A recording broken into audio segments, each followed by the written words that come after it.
श्री सीता कवच तथा उसका महात्म्य।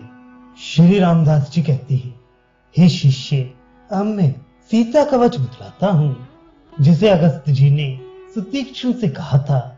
एक बार जबकि अगस्त जी एकांत में बैठे थे, सुतीक्ष्ण ने जाकर भक्ति पूर्वक प्रणाम किया और कहा, हे गुरु, मैं सीता जी को प्रसन्न करने वाले स्तोत्र और कवच सुनना चाहता हूं, आप कृपा करके कहिए। अगस्त जी ने कहा, हे वत्स, तुमने बहुत अच्छा प्रश्न किया है, सावधान होकर सुनो।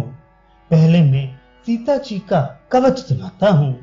जो सीता पृथ्वी से उत्पन्न हुई और मिथिला नरेश के द्वारा पाली पोसी गई, जो मातलुंग से उत्पन्न होकर पद्माक्ष नामक राजा की पुत्री कही गई, जो समुद्र के रत्नों में लीन हुई और 4 बार लंका गई, ऐसी चंद्रवदनी, मृगनयनी और राम की प्रेयसी सीता मेरी रक्षा करे।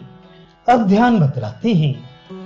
कमल की पंखुड़ियों के समान जिनके नेत्र हैं, विद्युत पुंज के समान जिनकी दीप्ति है, जिनके 2 भुजाएं हैं और जो पीतांबर पहने हैं, जो सिंहासन पर राम के वाम भाग में बैठी हैं, कानों में कुंडल पहने हैं, जूड़े में चूड़ामणि, भुजाओं में केयूर तथा कमर में करधनी पहने हैं, जिनके सीमंत भाग में सूर्य चंद्रमा के समान आभूषण सुशोभित हो रहे हैं, माथे में तिलक लगा हुआ है, नाक में मयूर के आकार का सुंदर आभूषण पड़ा है, हरिद्रा, काजल, कुमकुम, विविध प्रकार के फूल तथा तरह तरह के सुगंधित द्रव्य और इत्र आदि गमक रहे हैं, जिनका मुस्कुराता हुआ मुखमंडल है, गौर वर्ण है, जो एक हाथ में मंदार के फूल लिए हैं, दूसरे हाथ में उत्तम मातुलुंग विराजमान है, जिनकी मृदु मुस्कान है, बिंब के समान ओष्ठ हैं, मृग के नेत्रों के समान जिनके नेत्र हैं, चंद्रमा के समान मुख है, कोयल के समान जिनकी मीठी वाणी है, जो मातुलुंग अर्थात बिजौरा निभु से उत्पन्न होने वाली पद्माक्ष नरपति की पुत्री और राम की भावनी है, जिन्हें दासियां पंखे झल रही हैं, स्वर्ण कलश के समान जिनके स्तन हैं। ऐसी सीता का ध्यान करके इस दिव्य सीता कवच का पाठ करना चाहिए।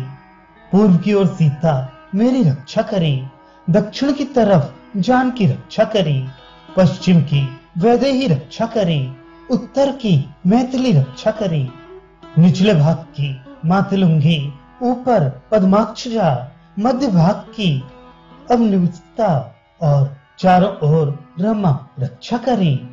इसमें तानना मुख की, नृपात्मजा मस्तक की, भौं के बीच में पद्मा और मेरे नेत्रों की मृगाक्षी रक्षा करे। श्री रामचंद्र जी की प्रेयसी कपोल और कर्णमूल की रक्षा करे। सत्य की नासिका के अग्रभाग की, राजसी मुख की, तामसी वाणी की, पतिव्रता जिह्वा की, महामाया दांतों की, कनक प्रभा चुंबक की, सौम्य रूपा कंठ की, सुरार्चिता कंधों की, वरारोहा बाहु की और कंगन मंडिता हाथों की रक्षा करे। रक्त नखा नाखनों की, लघुधरा कुक्षी की, राम पत्नी वक्ष स्थल की, रावण मोहिनी पाश्चात भाग की और वह गुप्ता सदा मेरे पृष्ठ देश की रक्षा करे। दिव्य प्रदा मेरी नाभि की और राक्षस मोहिनी कमर की रक्षा करे। रत्न गुप्ता ग्रह की और हरिप्रिया लिंग की रक्षा करे।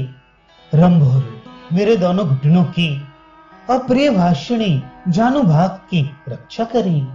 सुब्रू जांघों की, चामर विजिता गुल्फ की तथा कुशाम्बिका शरीर के सब अंगों की रक्षा करे। नुपुर निस्सना पैरों की उंगलियों की और पीतांबर धारणी मेरे रोमों की रक्षा करे। रात्रि के समय काल रूपा, दिन को दानिक तत्परा और सब समय मूलकासुर घातनी मेरी रक्षा करे। हे सुतीक्ष्ण, इस प्रकार मैंने तुम्हें सीता कवच बताया। जो प्राणी सवेरे स्नान के बाद नित्य इसका पाठ करके जानकी जी की पूजा करता है, वह अपनी सब इच्छाएं पूरी कर देता है। धन को चाहने वाला धन और पुत्र की अभिलाषा रखने वाला पुत्र पाता है। स्त्री की कामना वाला सुंदरी स्त्री और सुख चाहने वाला सौख्य पाता है। उपासक को चाहिए कि सदा 8 बार सीता कवच का जप करे, 8 ब्राह्मणों को फल पुष्प आदि वस्तुएं पृथक पृथक दान दे। यह सीता कवच बड़ा पवित्र और पापों का नाशक है। जो लोग भक्ति पूर्वक इसका पाठ करते हैं वे प्राणी संसार में धन्य हैं। जो लोग सीता तथा लक्ष्मण कवच का पाठ करते हैं उनका वे पाठ व्यर्थ हो जाता है। इसलिए लोगों को चाहिए कि सदा इन चारों कवचों का पाठ करें। इसका क्रम इस प्रकार है, पहले हनुमान जी का, फिर लक्ष्मण का, इसके बाद सीता का, तदनंतर श्री राम कवच का पाठ करना चाहिए।